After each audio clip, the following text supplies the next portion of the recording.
अभी आपने चातुर्मास के बारे में सुना। 4 महीने में क्या खाना है, क्या नहीं खाना। साधु और साध्वी का विहार कितने कल्प का होता है? साधु साध्वी के विहार कितने कल्प के होते हैं मालूम है? कल्प सूत्र हर साल सुनते हो, परंतु सुना सुनाया साध्वी का विहार 5 कल्पी होता है और साधु का विहार 9 कल्पी होता है। क्योंकि साध्वी जो 4 महीने का 1 कल्प चौमासे का, साधु का भी 4 महीने का 1 कल्प, और जो शेष 8 महीने होते हैं उसमें साध्वी एक क्षेत्र में 2 महीने रह सकती है। कारण विशेष हो, कोई तप हो, कोई बीमारी हो, कोई सेवा के लिए रुकना हो, कोई स्वाध्याय के लिए रुकना हो तो कितना भी रुक सकते हैं, वरना एक क्षेत्र में सुखे समाधि 8 महीनों में 2 महीने वो आराम से रह सकती है। और 2 महीने एक जगह रुकी, 2 महीने एक जगह रुकी तो करते करते क्या हो गया, 4 महीने 4 कल्प बन गए, 4 कल्प, और 5वां कल्प चौमासे का हो गया। और साधु क्या है, वो एक क्षेत्र में 1 महीना सुखे समाधि रुक सकता है, तो उनके 8 महीने के 8 कल्प। परंतु आज क्या है, जब हम लंबे लंबे विहार करते हैं 2 महीने रुकते रहते, तो यहाँ से तो फिर क्या है, दिल्ली तक ही मुश्किल से पहुँच पाते, क्योंकि रास्ते में कितने क्षेत्र हैं। यहाँ से चलो खन्ना आ गया, फिर राजपुरा आ गया, फिर अम्बाला आ गया, फिर तो क्या है पानीपत, करनाल, कुरुक्षेत्र, तो कहाँ कहाँ रुकें। ये तो साधु की अपनी क्या है उस समय मर्यादा है। हाँ, रुकना चाहे तो प्रभु ने खुला समय दे दिया, वो रुक सकता है। तो ये ज़्यादा समय क्यों नहीं रुकना, क्यों नहीं रुकते? 2 महीने से ज़्यादा या 1 महीने से ज़्यादा साधु वहाँ क्यों नहीं रुकते? क्योंकि उस क्षेत्र से आसक्ति ना हो जाए, वहाँ के लोगों से इतना गाढ़ प्यार ना हो जाए कि दोबारा जाने को मन ही ना करे और उनके पीछे वो आसक्ति में पड़ा रहे। ये मेरा क्षेत्र हो गया, ये मेरे श्रावक हो गए, ये मेरा अपना क्या है प्रभाव हो गया। इसलिए प्रभु ने विचरना रखा है, विहार का कल्प बनाया है। साधु तो चलता भरे, दाग ना लागे कोई, पानी तो बहता चले, गंदला कभी ना होए। साधु बहता चलता भला और पानी बहता भला। तो इसलिए प्रभु ने विहार का कल्प बनाया है।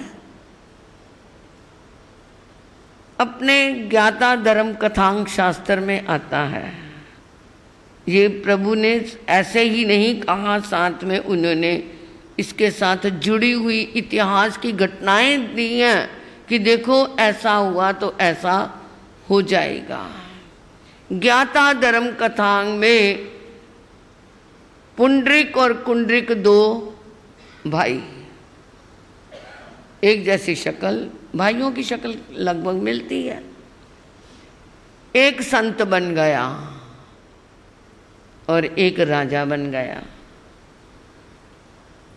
कुंडरिक विचरता विचरते संत बने हुए, चलते चलते एक बार भाई की नगरी में आ गए। चातुर्मास प्रारंभ हुआ, राजा बड़ा प्रसन्न, मेरा भाई बेनती की आप यहीं पे क्या करो, चातुर्मास करो।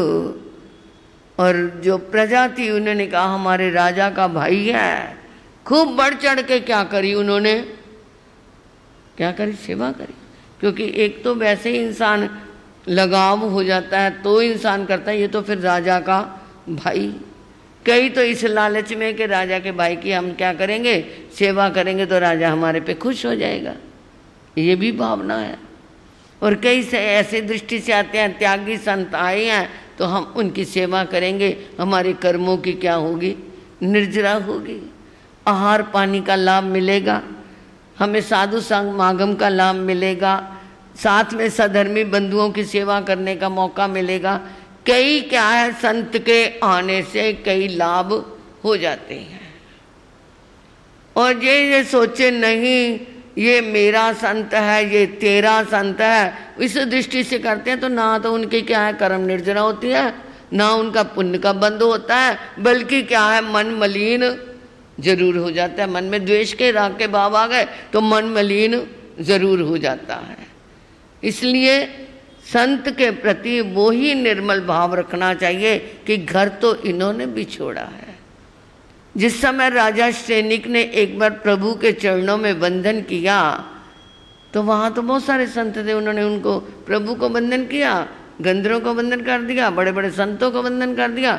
घर आया, अपने महल में आया, अपने सिंहासन पे बैठ के सोचने लगा, ओ मैंने प्रभु को वंदन कर दिया, गंधर्वों को कर दिया, बड़े संतों को कर दिया, त्याग तो छोटे छोटे संतों ने भी उनके समान ही किया है, मैंने उनको वंदन नहीं किया। कल मैं सबको वंदन करूंगा। घर तो उन्होंने भी छोड़ा है ना। दूसरे दिन गया, वंदन करना शुरू कर दिया भावना से, प्रभु को वंदन किया, गंधर्वों को किया, करते करते जो भी संत सामने थे वंदन करते, तिख्तों के पार से उठ बैठ करके वंदन किया। राजा था, करते करते वहाँ पर प्रभु के संत तो 500-500 संत थे। थोड़े से संतों को क्या पसीना पसीना हो गया, कहता चल बाकी को कल कर लूँगा। वंदन करके प्रभु के पास आया। प्रभु ने कहा, सैनिक आज जो तूने वंदन किया, तेरे 7 नरकों के बंधन बंधे हुए थे, 6 नरकों के बंधन क्या हो गए, तेरे कट गए, 1 रह गया है प्रभु।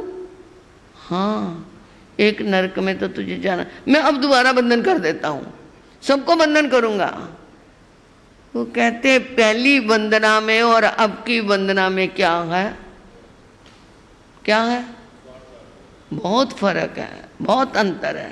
पहली वंदना के पीछे तेरी क्या थी, निस्वार्थ भावना थी, उसमें तेरे को कोई भी पीछे लक्ष्य नहीं था कि मैं वंदना कर रहा हूं तो मुझे क्या मिलेगा, नरक का बंधन कटेगा। अब तेरी वंदना में क्या आ गया, स्वार्थ आ गया। अब वो बंधन तेरा कटेगा नहीं। तो ये क्या है, इस तरह का जो भाव रख करके करता है, ये मेरा है, ये तेरा है, उसके दिमाग में सदा ही अंधेरा है, उसकी खोपड़ी में अंधेरा है। जो करता तेरा मेरा है, उसकी खोपड़ी में अंधेरा है। तो वो ऐसी भावना से जो करते हैं तो ना तो उनका कर्म कटता है, ना पुण्य बंधता है, बल्कि मन क्या है, मैला कर्मों का बंद कर लेता है। अब वो क्या है, संत का चमासा चल रहा है, सेवा बहुत हो रही है, तो आधा चमासा बीत गया। मुनि जी बड़े प्रसन्न हुए, अरे बड़ी मौज है यहाँ पे तो है, यहाँ तो ठाठ है, मन का खाओ, मन का रहो, मन का ये बड़े। अब जो पहला भाव था वो क्या हो गया, निकल गया, और अब किसमें भाव आ गया, मौज में लग गया मन। जो जो चमासा बीतता गया, दिवाली निकल रही थी और सोचता, हाय राम अब तो 15 दिन के बाद जाना पड़ेगा, ऐसी मौज कहाँ, फिर वही जंगलों में विहार करूँगा, फिर वही सूखे टिक्कड़ खाने को मिलेंगे, कहीं पानी मिलेगा कहीं नहीं मिलेगा, ऐसा सोचता रहा और 15 दिन भी निकाल दिए। शर्म शर्म से विहार तो करना था, विहार कर लिया। थोड़े दिन बाहर रहा, वही राजमहलों की क्या है, गरम गरम रोटियां याद आ रही हैं, राजमहलों की सेवा याद आ रही है। करते कराते दोबारा 1-2 महीने के बाद उस नगरी में आ गया। भाई ने देखा ये क्या, उन्होंने कहा कहीं ना कहीं तो गड़बड़ है। उन्होंने कहा गुरु महाराज तबीयत तो ठीक है ना, हाँ हाँ तबीयत ठीक है, चलता चलता चला था। मैंने कहा यहीं आ गया, थोड़ा सा चलो आराम हो जाता, मुझे वहाँ बुला लेते, मैं वहीं आ जाता। गुरुदेव आपको इधर आने की क्या ज़रूरत थी, मैं वहीं आपसे मिल लेता आके। फिर थोड़े दिन में विहार करना पड़ा। फिर दोबारा एक बार ऐसे घूमते घूमते आया तो फिर तो उन्होंने क्या है, राजा ने कहा इस गिरते हुए को मुझे बचाना है। उन्होंने कहा गुरु महाराज आपने त्याग किया है, आपने घर छोड़ा है, अब बार बार इधर कैसे पधार रहे हो? ज़्यादा ना बोल, तेरा बाप मेरा बाप एक ही है, तेरे को राज्य मिला तो मेरा भी अधिकार है इस राज्य पे, आधा राजा मुझे दे। कहता गुरु महाराज आप सारा ही ले लो, आधे की क्या बात करते हो, आप सारा ही राज्य ले लो, मुझे जरूरत नहीं। फिर बोलता क्या है, छोड़ना इसे। उसी समय सिर से मुकुट उतारा और पकड़ा दिया। और वो क्या है, उसने कहा गुरु महाराज ये किसी को बात मत बताना, तुम्हारी और मेरी एक जैसी शक्ल है, किसी को पता भी नहीं चलेगा कि तुम राजा हो या मैं राजा हूँ। मैं आपका बाना पहन लेता हूँ और तुम मेरा बाना पहन लो। बाने चेंज हो गए, बाना बदले 100 बार बदले बान तो बेड़ा पार। बान बदलने से ही बेड़ा पार होता है, बाना बदलने से नहीं होता। वो जो राजा था वो साधु बन गया, और जो साधु था वो क्या बन गया, राजा बन गया। और वो क्या है, सिंहासन पे बैठ गया। ये बात किसी को नहीं पता। और वो जो था राजा वो तो विहार कर गया। इधर उसको तो अंदर से एक हवस जा चुकी थी, अंदर एक जो पहले इतने सालों से उसे कमी नजर आ रही थी वो पूरी हुई। अरे आओ करो मालिश मेरी। इतने ताकतवर तेलों से मालिश करवा रहा है। हड्डियां तो पहले साधु पने में सूखा सूखा खा खा के पहले ही तप कर करके कमज़ोर हो चुकी थी। मालिश करवाई, अंदर से मसल्स टूटने शुरू हो गए। वो ताकत तो उसी को ही संभाली जाती है जिसके अंदर पहले ताकत हो। वो मसल्स टूट गए। बढ़िया से बढ़िया खाना मंगा रहा है, जो इतने दिन से नहीं खाया था वो खाते खाते पेट क्या होना हो गया, टॉलरेट नहीं कर रहा, सहन नहीं कर रहा। एक दिन का उपवास करके पारने के दूसरे दिन कुछ खाओ ना तो हजम नहीं होता। इसी तरह ही उसने तो इतने सालों से किया हुआ था। करते करते 7 दिनों में उसकी क्या हो गई, मृत्यु हो गई। और उधर से जो राजा बना हुआ था वहाँ से चला, और चलते चलते उसने तो क्या है सोचा, धन्य घड़ी है, मेरा भाग्य उदय हुआ है, मेरा पुण्य उदय हुआ है, मुझे ये साधु का चोला मिला। उन्होंने 7 दिन में, जब से वो वहाँ से अपनी नगरी से चले थे वहाँ से ही उन्होंने क्या कर लिया था, पचकान कर लिया था। और 7वें दिन उधर से उनकी भी मृत्यु हो गई। जो साधु बन के राजा बना 7वें दिन मृत्यु हुई और वो मर के नरक में गया। और जो राजा बन करके साधु बना 7वें दिन मृत्यु हुई तो वो सर्वार्थ सिद्ध 26वें देवलोक में गया। कितना परिणाम है। इसलिए भगवान ने विहार के लिए कल्प बनाया कि जहाँ पर एक बार जहाँ रुक गए वहाँ पर बार बार नहीं जाना, वहाँ बार बार नहीं रुकना। इसलिए विहार कल्प है।